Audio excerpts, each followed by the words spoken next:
Well, two wants to know, if you're here or if you posted something down here, could your employer fire you? The answer is yes and no. Attorney Nicole Patino explains.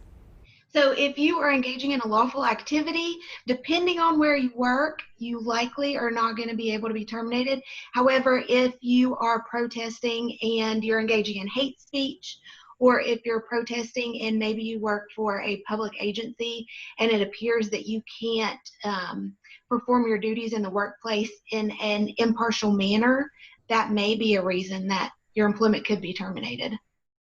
So protesting, it is a lawful activity, but if your sign or your words or your actions at the protest can be seen as discriminatory or hate speech, your employer could fire you. Now, what about if you're not even at the protest? Instead, you're on here, Facebook, you're making comments or some other social media platform and you're just posting about what happened. Well, you are in good company. For this particular one, there's 850 comments already. So aren't you allowed to say what you want? Don't you have free speech?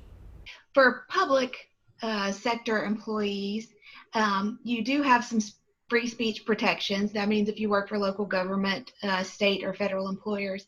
But for those of us who work for private employers, we don't really get to say whatever we want to. Free speech is great, but our employer has a business interest. Well, I asked Nicole how often people get fired over social media posts, and her answer was pretty regularly. But she says the most common for the firing is because people have called in sick, but then you post that you're somewhere else, like at the beach or a game or a concert.